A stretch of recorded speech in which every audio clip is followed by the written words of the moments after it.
أعوذ بالله من الشيطان الرجيم. بسم الله الرحمن الرحيم.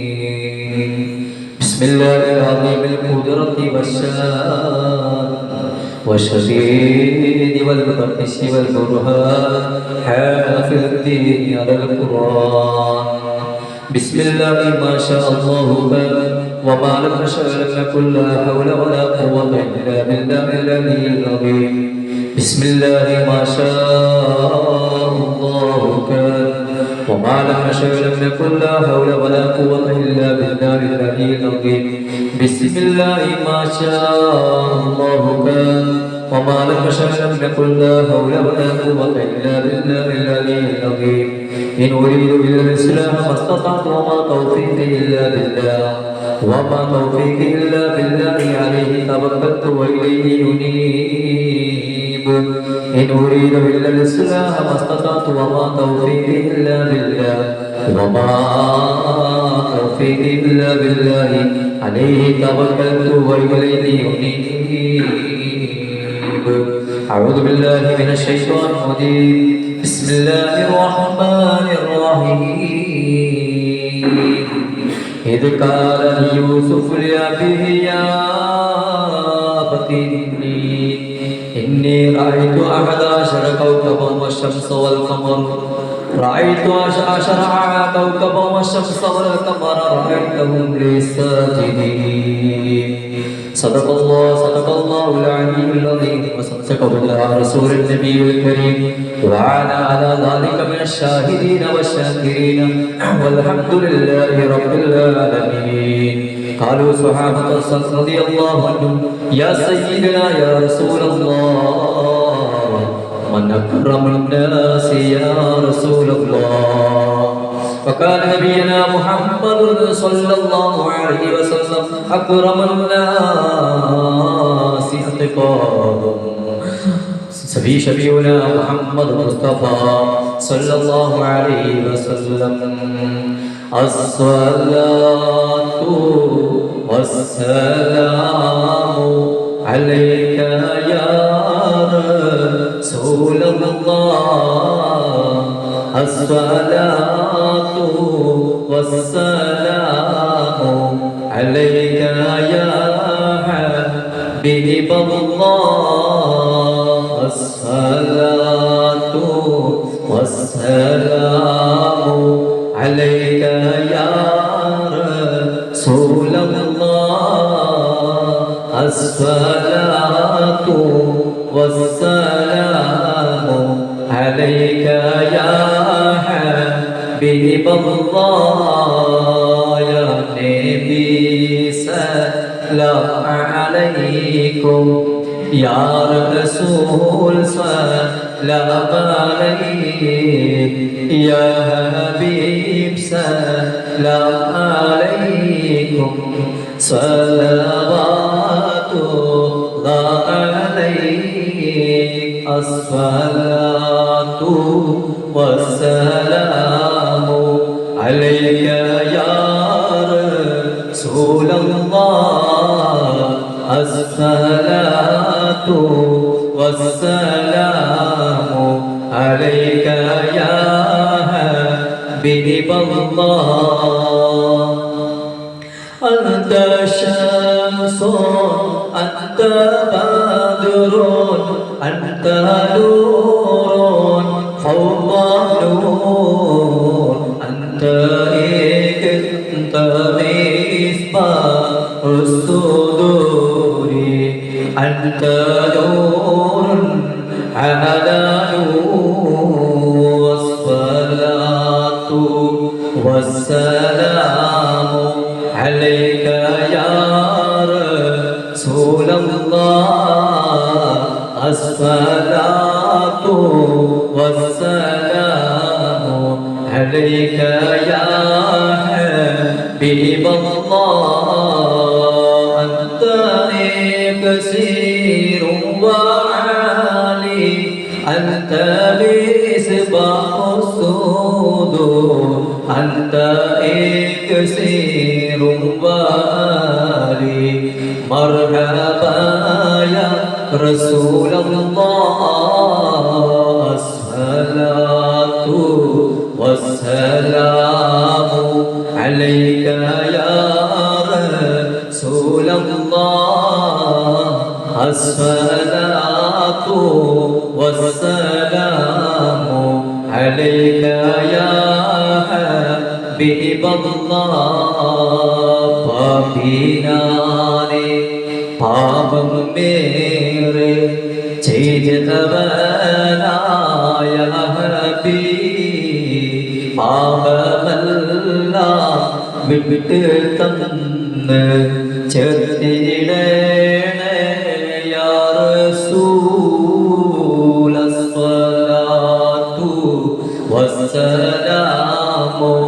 അലൈക യാ رسول الله الصلاة والسلام عليك يا حبيب الله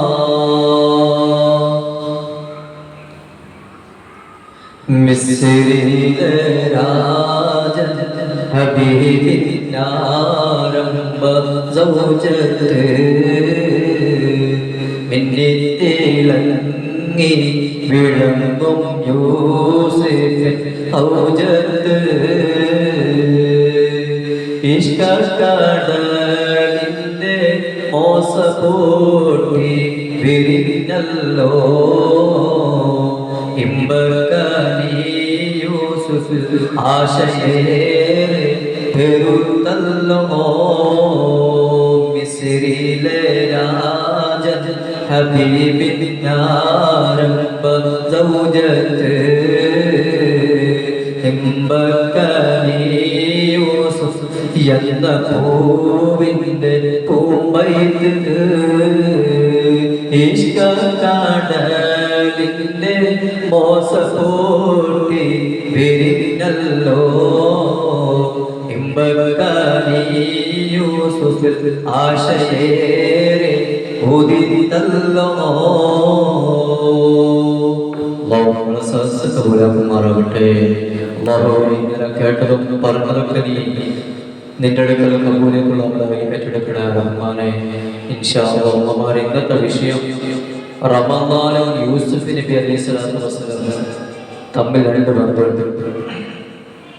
ഇന്നലെ പറഞ്ഞ വിഷയം ഖദീജ ബിബി റളിയല്ലാഹു അൻഹാ. ഇന്നത്തെ വിഷയം മഹാനായ യൂസുഫ് നബി അലൈഹിസ്സലാത്തു വസ്സലാമിനെ കുറിച്ചും റമദാനിനെ കുറിച്ചുമാണ്. പൊതുവെ നമ്മളങ്ങനെ കേൾക്കാത്തൊരു വിഷയമായിരിക്കും. റമദാനും യൂസുഫ് നബിയും തമ്മിൽ എന്താ ബന്ധം? ഒരു ബന്ധത്തിലേക്ക് ആ ബന്ധത്തിലേക്ക് എത്തി അവസാനം പറഞ്ഞ് റമദാൻ മഹാനായ യൂസുഫ് നബി അലൈഹിസ്സലാത്തു വസ്സലാമിന്റെ ജീവിതത്തിന്റെ അകമ്പരുമായി ബന്ധിക്കുന്ന ഒരു വിഷയം. സാധാരണ ഉസ്താദ്മാർ വിഷയങ്ങളൊക്കെ പറയാറുണ്ട്, പക്ഷെ എത്രത്തോളം എല്ലാ തലങ്ങളിലേക്കും എത്തിക്കുന്നുണ്ടോ എന്ന് എനിക്കറിയില്ല. ഞാനിപ്പോൾ പാടുന്ന പോലെ പാട്ടുപാടി വിഷയങ്ങളൊക്കെ പറഞ്ഞ് കുറേ കാര്യങ്ങളൊക്കെ പറഞ്ഞു പോകും. പക്ഷേ നമ്മൾ ഈ ക്ലാസ് കൊണ്ടുണ്ടാവും എല്ലാ തലങ്ങളിലേക്കും ചെറുതായിട്ടും തട്ടിച്ച് വെച്ചാൽ പറയുന്ന എനിക്കും ഒരു ഉപകാരം, നിങ്ങൾക്കും ഉപകാരം. എനിക്കും പഠിക്കലായി, നിങ്ങൾക്കും പഠിക്കലായി. അള്ളാഹു തൗഫീഖ് നൽകുമാറാകട്ടെ. അള്ളാഹു തൗഫീഖ് നൽകുമാറാകട്ടെ. പറയുകയാണെങ്കിൽ നമ്മൾ കാനാർ അഹമ്മദ് കബീർ പാകിസ്ഥാൻ ഓർമ്മ വന്നു. ഉസ്താദിന് ശേഷിയുണ്ട് വ്യത്യസ്തമായ തലങ്ങൾ. എന്തിനാ വ്യത്യസ്തമായ വിഷയങ്ങൾ എടുത്ത് വരുന്നതെന്ന് ചോദിച്ചാൽ അതിന് മറുപടി പറയാം. എടോ ഞാനും പഠിക്കലായി, അവരും പഠിക്കലായി. അങ്ങനെയായിരിക്കും. അറിവ് എന്നുള്ളത് പകരാനില്ല. ഇൻഷാ അല്ലാഹ് അള്ളാഹു ഒരുപാട് അറിവ് പകരാൻ, ജീവിതത്തിൽ മനസ്സിലാക്കാൻ, പ്രാവർത്തികമാക്കാൻ തൗഫീഖ് നൽകുമാറാകട്ടെ. അപ്പം പൊതുവെ അങ്ങനെ നമ്മളാരും കേട്ടിട്ടുണ്ടാവില്ല. റമദാൻ യൂസുഫ് നബി അലൈഹിസ്സലാത്തു വസ്സലാം തമ്മിൽ നല്ല ഒരു ബന്ധമുണ്ട്. ബന്ധത്തിലേക്ക് എത്തിപ്പെടും. അതിൻ്റെ തൊട്ട് മുന്നോടിയായിട്ട് നബി സല്ലല്ലാഹു അലൈഹി വസല്ലമ തങ്ങൾ ഒരു ഹദീസിനെ ഞങ്ങൾ പറഞ്ഞു. ആ ഹദീസിന്റെ പശ്ചാത്തലം മറ്റൊന്നുമല്ല, ജനങ്ങളിലെ ഏറ്റവും നല്ലൊരു വ്യക്തി ആരാണെന്ന് സ്വഹാബത്ത് ചോദിക്കുന്ന ഒരു സമയത്തുണ്ട്. ആ സമയത്ത് റസൂൽ സല്ലല്ലാഹു അലൈഹി വസല്ലമ തങ്ങൾ ഒരു മറുപടി പറയുന്നുണ്ട്. അക്രമൻ നാസി അത്ഖാവ. അതായത് അല്ലാഹു തആല ഖുർആനിൽ പറഞ്ഞ സൂറത്തുൽ ഹുജറിൽ പറഞ്ഞ അതേ മറുപടി. ഇന്ന അക്രമകും ഇൻദല്ലാഹി അത്ഖാക്കും. അല്ലാഹു അങ്ങനെയാണ് പറയുന്നത് ഖുർആനിലൂടെ. അല്ലാഹു തആല ഏറ്റവും ഇഷ്ടപ്പെട്ട മനുഷ്യനാണ് ആരാണെന്ന ചോദ്യത്തിന് അള്ളാഹ് പറഞ്ഞ മറുപടി ഇന്ന അക്രമക്കും ഇൻദല്ലാഹി അത്ഖാക്കും. നിങ്ങളിൽ ഏറ്റവും ബഹുമാനിയായ മനുഷ്യൻ, മാന്യനായ വ്യക്തി അള്ളാഹുവിലേക്ക് വിശ്വസിക്കുന്നവൻ മാത്രമല്ല ഭയപ്പെടുന്നവൻ കൂടിയാണ്. അത്ഖാക്കും എന്ന് പറഞ്ഞാൽ രഹസ്യമായിട്ടും അള്ളാഹുവിനെ ആലോചിച്ച് ഭയപ്പെടുന്ന വ്യക്തിയാണ്. ഇത് തന്നെയാണ് ആദരവായ തങ്ങൾ പറഞ്ഞ മറുപടി. സഹാബത്ത് ചോദിച്ചു, ആവശ്യത്തിലേക്ക് വരാം, ജനങ്ങളിൽ ഏറ്റവും നല്ലയാള്, മാന്യനായ വ്യക്തി അല്ലെങ്കിൽ ബഹുമാനിക്കപ്പെടുന്ന വ്യക്തി ആരാണെന്ന് ചോദിച്ചപ്പോൾ അതിനുള്ള മറുപടിയായിട്ടാണ് തങ്ങൾ പറഞ്ഞത്, ജനങ്ങളിൽ ഏറ്റവും നല്ല വ്യക്തി അത് രഹസ്യമായി കൊണ്ട് അള്ളാഹുവിനെ ഭയപ്പെടുന്ന ആളാണ് എന്ന് അള്ളാഹുവിന്റെ റസൂൽ സല്ലല്ലാഹു അലൈഹി വസല്ലം തങ്ങൾ മറുപടി പറയുന്നുണ്ട്.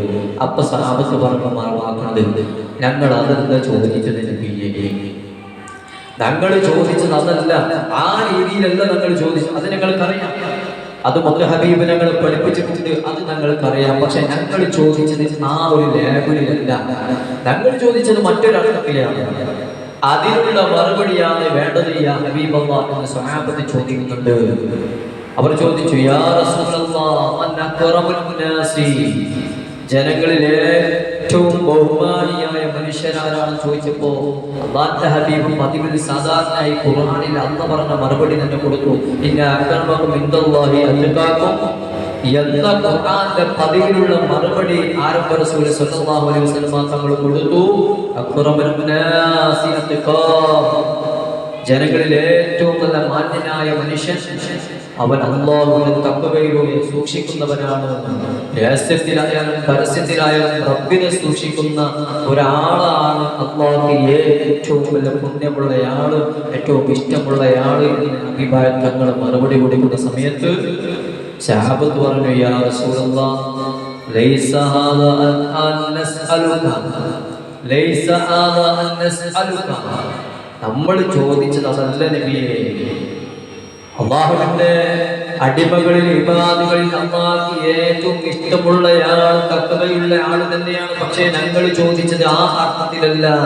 ലൈസ ഹാദാ അൻ നസ്അലുക, നബിയെ ഞങ്ങൾ ചോദിച്ചത് ആ ഒരു അർത്ഥത്തിലല്ല, ആ ഒരു ലേബലിലല്ല.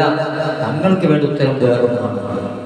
സാധാരണ നമ്മൾ പറയും, ജനങ്ങളുടെ കൂട്ടത്തിൽ വർത്താനം പറയും, ഒരാളെ കുറിച്ച് ഇങ്ങനെ മധു പറയുമ്പോൾ പല കാരണങ്ങളുണ്ടാവും, പല വിഷയങ്ങളും ഉണ്ടാവും. ഒരാളെ കുറിച്ച് നമ്മൾ നല്ല പറയാൻ, ചിലപ്പോൾ ഒരു വ്യക്തിയെ കുറിച്ച് പറയും അയാൾ നല്ല ഗർഭിഷ്ഠനാണ്, അല്ലെങ്കിൽ എന്തോരം നല്ല സ്വഭാവമാണ്. ഈ സ്വഭാവത്തിൽ എല്ലാവരും മാർക്കിടുക, വിട്ടുവീഴ്ച മനോഭാവത്തിൽ ഈ സ്വഭാവം നേരെയായാൽ തുലാസിന് ഒരളവോളം തൂക്കപ്പെടുന്നത് നിന്റെ സ്വഭാവമാണ്. ഏറ്റവും നല്ല സ്വഭാവമാണ് എന്ന് ഹബീബായ റസൂലുള്ളാഹി സ്വല്ലല്ലാഹു അലൈഹി വസല്ലം. അതാണ് സ്വഹാബത്ത് ചോദിച്ചിട്ടുണ്ടാവുക. നമുക്ക് അതിലേക്ക് വരാം ഇൻഷാ അല്ലാഹ്. അപ്പൊ ഒരാൾ, നമ്മൾ പല മനുഷ്യന്മാരെ പല ക്വാളിറ്റിയെ നോക്കും. ആ കൂട്ടത്തിൽ ഒരു പെണ്ണ് അല്ലെങ്കിൽ ആണ് പെണ്ണിനെ നോക്കുന്ന വിഷയത്തിലായാലും ഒരു പെണ്ണ് ആണിനെ നോക്കുന്ന വിഷയത്തിലായാലും ഏറ്റവും കൂടുതൽ മർമ്മപ്രധാനമായി നോക്കുക അയാളുടെ വ്യക്തിത്വത്തിലേക്കാണ്, സ്വഭാവത്തിലേക്ക് നോക്കും. ആ സ്വഭാവം നോക്കിയിട്ട് വേണം അയാൾ നമുക്ക് മാർക്കിടാൻ അല്ലെങ്കിൽ ജഡ്ജ്മെന്റ് ചെയ്യാൻ, അല്ലേ? കണ്ണ് കാണാത്ത ഒരാളിങ്ങനെ നടന്നു പോവാണ്, റോഡ് മുറിച്ചടക്കാൻ ഭയങ്കര പ്രയാസം. അപ്പുറം മറ്റുള്ള കുറച്ച് ആൾക്കാർ അയാളെ നോക്കി ഇങ്ങനെ ചിരിക്കുക, ആരും കൈ പിടിക്കുന്നതിലെ കാര്യമൊന്നുമില്ല, എന്നാൽ കടത്ത കൈ പിടിച്ച് കടത്ത ഒന്നുമില്ല. അപ്പൊ ഒരു മനുഷ്യനിങ്ങനെ വരിക, കാണാൻ വല്ല ലുക്കൊന്നുമില്ല, എന്നെ പോലെ കാണാൻ വല്ല ലുക്കും കാര്യമൊന്നുമില്ലാത്തൊരു സാധു മനുഷ്യനെ നോക്കിക്കും. അയാളിങ്ങനെ വരുമ്പോൾ നേരെ വന്നിട്ട് ഈ സാധുവായ കണ്ണ് കാണുന്ന മനുഷ്യനെ കൈ പിടിച്ചിട്ട് വണ്ടി അപ്പുറം തലങ്ങും വിലങ്ങുന്ന പായണം, തലങ്ങും വിലങ്ങുന്ന വണ്ടി പായുന്നുണ്ട്. കണ്ണ് കാണാത്ത മനുഷ്യനെ ഒന്നും തിരിയാത്ത പാവത്തിന്റെ കൈ പിടിച്ച് ആ സാധുവായ മനുഷ്യൻ റോഡ് കുറിച്ച് അപ്പുറത്തേക്ക് കടത്തി. എന്നിട്ട് അയാളോട് ചോദിക്കുക, വല്ലത് കഴിച്ചിനോ? അയാൾ പറയാ, കഴിച്ചിട്ട് 2 നാളായി. അപ്പം മെല്ലെ ആരും കാണാതെ കൂട്ടിക്കൊണ്ടുപോയി അയാൾക്ക് ഭക്ഷണം വാങ്ങിക്കൊടുത്ത്, അയാൾക്ക് സുഭിക്ഷമായ ഭക്ഷണം വാങ്ങിക്കൊടുത്ത് അയാളെ വിശപ്പ് മാറ്റി. നേരെ മറിച്ച് മറ്റൊരാൾ കാണാൻ നല്ല ലുക്കും കാര്യമൊക്കെ ഉണ്ട്, വല്ല ജോലിയുണ്ട്, നല്ല കാണാൻ സൗന്ദര്യമുണ്ട്, എല്ലാം ഉണ്ട്, പക്ഷേ സ്വഭാവം വളരെ മോശമാണ്. തേവാവസ്ഥ പറഞ്ഞ വാക്കുന്നുണ്ട്. ഏതുപോലെ തേവാവസ്ഥാന്റെ കഴുത്തിൽ തേവ ഉസ്താദ് പറയുന്നുണ്ട്, അകമ്മിനിക്ക് അകമ്മിനുക്കാതെ പുറമ്പിനും കണ്ട കക്കൂസ് പോലെ നിന്നകം നീയാക്കണ്ട. എന്നിട്ട് തേവാവസ്ഥ വിളിക്കുകയാണ്, പുറത്തേക്ക് എനിക്ക് അകം എനിക്കാതെ പുറം എനിക്കിട്ട് നീ നടന്നിട്ട് കാര്യമില്ല. കക്കൂസ് പോലെ ഇതിനകം നീ ആക്കണ്ട അല്ലേ? കക്കൂസ് ടോയ്ലറ്റിൽ അടിപൊളിയായി വൃത്തിയാക്കി വെക്കും. പുറത്ത് നോക്കുന്നാൽ എന്തൊരു പളവളപ്പെന്നറിയോ, കഴുകി വൃത്തിയാക്കി നല്ല പളുങ്ക് പോലെ ആക്കി വെട്ടി തിളക്കുന്നുണ്ടാവും. പക്ഷെ അതിനകത്തോ ഇതുപോലെ നമ്മുടെ ചർച്ചന്മാരവസ്ഥ അങ്ങനെ ആവാൻ പാടില്ല. അമ്മമാരെ അങ്ങനെ ആവാൻ ആരും അങ്ങനെയെല്ലാം ആക്കാതിരിക്കട്ടെ. അപ്പോ ഇത് തന്നെയാണ് സ്വഹാബത്ത് ചോദിച്ചത്, അള്ളാഹുവിന്റെ ഹബീബിനോട് ചോദിച്ചത്. ഓർമ്മ വന്നുപോയി. അപ്പോ സ്വഭാവത്തിന് വലിയ മുൻതൂക്കുണ്ട്, വ്യക്തിത്വത്തിന് വലിയ മുൻതൂക്കുണ്ട്. വ്യക്തിക്കൊരു പ്രാധാന്യമില്ല ഇസ്ലാമിന്, വ്യക്തിക്ക് യാതൊരു പ്രാധാന്യമില്ല. അതുകൊണ്ട് യൂസുഫ് നബി അലൈഹിസ്സലാത്തു വസ്സലാം ചരിത്രം അതിലേക്ക് വരാൻ വ്യക്തിക്ക് ഇസ്ലാമിൽ യാതൊരു പ്രാധാന്യമില്ല. പിന്നെ എന്തിനാ പ്രാധാന്യം? ആ വ്യക്തിയുടെ വ്യക്തിത്വത്തിനാണ് പ്രാധാന്യമെന്ന് ആദരവായ തങ്ങൾ പറയാം. അതുകൊണ്ട് ദേവാസ്ത പറഞ്ഞ പോലെ അകമിനിക്കാതെ പുറമിനും കണ്ട കക്കൂസ് പോലെ അകന്നീയാക്കണ്ട. ഞാൻ പറഞ്ഞങ്ങനെയാണ്. അപ്പോ എന്നതുപോലെ സ്വഹാബത്ത് ചോദിച്ചതെന്താ? സ്വഹാബത്ത് ചോദിച്ചു, യാ റസൂലല്ലാഹ് മൻ അക്റമുൻ നാസ്, മൻ അക്റമുൻ നാസി, ജനങ്ങളിൽ ഏറ്റവും ഉത്കൃഷ്ടനായ വ്യക്തി ആരാണ് നബിയേ? ജനങ്ങളിൽ ഏറ്റവും മാന്യനായ വ്യക്തി ആരാണ് നബിയേ? അല്ലാഹുവിന്റെ റസൂൽ മറുപടി കൊടുത്തു, അക്റമുൻ നാസി അൽഖാഹും, ജനങ്ങളിലെ ഏറ്റവും ഉത്കൃഷ്ടനായ മനുഷ്യൻ. അല്ലാഹുവിന്റെ ഖുർആനിൽ അല്ലാഹു പറഞ്ഞതുപോലെ എന്താ അല്ലാഹു പറഞ്ഞത്? ഇന്ന അക്റമകും ഇൻദല്ലാഹി അത്ഖാകും, ഇന്ന അക്റമകും ഇൻദല്ലാഹി അത്ഖാകും. അല്ലാഹു പറഞ്ഞ അതേ മറുപടി തന്നെയാണ് ആദരവായ റസൂലുള്ളാഹി തങ്ങൾ മറുപടി കൊടുത്തത്. ജനങ്ങളിലെ ഏറ്റവും ഉത്കൃഷ്ടവൻ ആരാണെന്നറിയോ? അല്ലാഹുവിനെ രഹസ്യത്തിലും പരസ്യത്തിലും വല്ലാതെ ഭയപ്പെട്ട് ജീവിക്കുന്ന മനുഷ്യരുണ്ടല്ലോ, അവരാണ് ഏറ്റവും ഉത്കൃഷ്ടരായ മനുഷ്യരെന്ന് ഹബീബ് ത്വാഹ റസൂലുള്ളാഹി സ്വല്ലല്ലാഹു അലൈഹി വസല്ലമ തങ്ങൾ മറുപടി കൊടുക്കുമ്പോൾ സഹാബത്ത് തിരിച്ചു ചോദിച്ചു, യാ റസൂലല്ലാഹ് ലൈസ ഹാദാ നസ്അലുക, നമ്മൾ ചോദിച്ചതല്ല നബിയേ. അത് ഞങ്ങൾക്കറിയാം, അല്ലാഹുവിന്റെ ഇബാദുകളിൽ അല്ലാഹുവിന് ഏറ്റവും പ്രിയമുള്ളത് തഖ്വയുള്ള മനുഷ്യരോടാണ് അല്ലാഹുവിന് ഏറ്റവും പ്രിയം. അത് ഞങ്ങൾക്കറിയാം. പക്ഷേ യാ റസൂലല്ലാഹ്, അല്ലാഹുവിന്റെ ഹബീബേ, നമ്മൾ ചോദിച്ചത് ലൈസ ഹാദാ നസ്അലുക, അതിനെ കുറിച്ചല്ല നബിയേ ഞങ്ങൾ ചോദിച്ചത്. പിന്നെ അപ്പയാണ് തങ്ങൾ ചോദിച്ചത്, അതിനെ കുറിച്ചുള്ള ഞങ്ങൾ ചോദിച്ചത് എന്ന് പറഞ്ഞപ്പോൾ ഹബീബായ തങ്ങൾക്ക് കാര്യം മനസ്സിലായി. അവിടുന്ന് പറഞ്ഞ മറുപടി, അങ്ങനെയാണെങ്കിൽ പ്രവാചകൻ യൂസുഫ് അലൈഹിസ്സലാത്തു വസ്സലാം, നബി സല്ലല്ലാഹു അലൈഹി വസല്ലമ തങ്ങൾ സ്വഹാബത്തിനോട് മറുപടി പറഞ്ഞ ഒരു മറുപടിയുണ്ട്. എന്റെ സ്വഹാബ, നിങ്ങൾ ചോദിക്കുന്ന ചോദ്യം എനിക്ക് മനസ്സിലായി. നിങ്ങൾ ചോദിച്ചത് പ്രകാരമാണ് എന്റെ മറുപടി എങ്കിൽ അതിന്റെ മറുപടി മഹാനായ നബിയുല്ലാഹി യൂസുഫ് അലൈഹിസ്സലാത്തു വസ്സലാമാണ് എന്ന് ഹബീബായ റസൂലുള്ളാഹി സ്വല്ലല്ലാഹു അലൈഹി വസല്ലമ തങ്ങൾ മറുപടി കൊടുക്കുന്നു. എന്താ യൂസുഫ് അലൈഹിസ്സലാത്തു വസ്സലാമിനെ പറയാനുള്ള കാരണം? എന്താ യൂസുഫ് നബി അലൈഹിസ്സലാത്തു വസ്സലാമിന്റെ പ്രത്യേകത? നബിയുല്ലാഹ്, അല്ലാഹുവിന്റെ നബിയാണ്. ഒരു പ്രവാചകന്റെ മോനാണ്. മൂന്ന് പരമ്പരയിലൂടെയാണ് യൂസുഫ് അലൈഹിസ്സലാത്തു വസ്സലാം കടന്നു വരുന്നത്. തറവാട് വൈക കൊണ്ടും സ്വഭാവ ഗുണം കൊണ്ടും യൂസുഫ് അലൈഹിസ്സലാത്തു വസ്സലാം മേലെയാണ് സ്വഹാബ. ആദരവായ റസൂലുള്ളാഹി സ്വല്ലല്ലാഹു അലൈഹി വസല്ലമ തങ്ങൾ പറഞ്ഞു കൊടുക്കുന്നു, സ്വഭാവ ഗുണം കൊണ്ടും അതുപോലെ തറവാട് വൈക കൊണ്ടും മേലെയാണ് യൂസുഫ് അലൈഹിസ്സലാത്തു വസ്സലാം. ഇബ്നു യാഊബ്, ഇബ്നു ഇസ്ഹാഖ്, ഇബ്നു ഇബ്രാഹിം, മൂന്ന് പരമ്പരയാണ്. മൂന്ന് പ്രഗത്ഭരായ പ്രവാചക പരമ്പരയിലൂടെ കടന്നു വന്ന വ്യക്തിശുദ്ധി കാത്തു സൂക്ഷിച്ച മഹൽ വ്യക്തിത്വത്തിന്റെ ഉടമയാണ് മഹാനായ യൂസുഫ് നബി അലൈഹിസ്സലാത്തു വസ്സലാം. ആദരവായ ഹബീബായ മുഹമ്മദ് മുസ്തഫ സല്ലല്ലാഹു അലൈഹി വസല്ലം ഏതിലൂടെയല്ല കടന്നു വന്നത്? ഏതിലൂടെയല്ല കടന്നു വന്നത്? ഇബ്നു യാഖൂബ്, ഇബ്നു ഇസ്ഹാഖ്, ഇബ്നു ഇബ്രാഹിം, മൂന്ന് വലിയ പ്രവാചകന്മാരുടെ പരമ്പരയിലൂടെയാണ്. അതായത് യൂസുഫ് അലൈഹിസ്സലാത്തു വസ്സലാമിന്റെ പരമ്പര കടന്നു പോകുന്നത് മുഴുവനും പ്രവാചകന്റെ പരമ്പരയിലൂടെയാണ്. അതുകൊണ്ട് മാത്രമല്ല, സ്വഭാവത്തിന്റെ കാര്യത്തിലും മേലെയാണ് യൂസുഫ് എന്ന്. എന്താ അങ്ങനെ പറയാൻ കാരണം? അല്ലാഹു തആല അല്ലാഹുവിന്റെ ഹബീബ് സല്ലല്ലാഹു അലൈഹി വസല്ലമ തങ്ങൾ പറഞ്ഞു, ഏറ്റവും ശ്രേഷ്ഠമായ പാരമ്പര്യത്തിന്റെ ഉടമയാണ്, ഏറ്റവും ശ്രേഷ്ഠമായ പാരമ്പര്യത്തിന്റെ മുതലാണ്, സ്വഭാവത്തിന്റെ മഹിമയുള്ളയാളാണ് മഹാനായ യൂസുഫ് അലൈഹിസ്സലാത്തു വസ്സലാം. ഖുർആനിൽ കാണാം, ഖുർആനിൽ അല്ലാഹു പറയുന്നത് കാണാം, സൂറത്ത് യൂസുഫിൽ കാണാം. ഞാൻ നേരത്തെ ഓതി വെച്ച ആയത്തുണ്ടല്ലോ, ആ ആയത്തുകളുടെ ചരിത്രം ഇങ്ങനെ പറയുന്നത് കാണാം. യൂസുഫ് അലൈഹിസ്സലാത്തു വസ്സലാമിന്റെ ചരിത്രം ഇങ്ങനെ ആവർത്തിച്ച് പറയുന്ന കൂട്ടത്തില് ഹബീബായ മുഹമ്മദ് മുസ്തഫ സല്ലല്ലാഹു അലൈഹി വസല്ലമ തങ്ങൾ യൂസുഫ് നബിയെ പറയാനുള്ള പ്രധാനമായ കാരണം എന്താണെന്നറിയോ? യൂസുഫിന്റെ സ്വഭാവം തന്നെയാണ്. അല്ലാഹു അങ്ങേയറ്റം അനുഗ്രഹിച്ച പ്രവാചകനാണ് മഹാനായ നബിയുല്ലാഹി യൂസുഫ് അലൈഹിസ്സലാത്തു വസ്സലാം.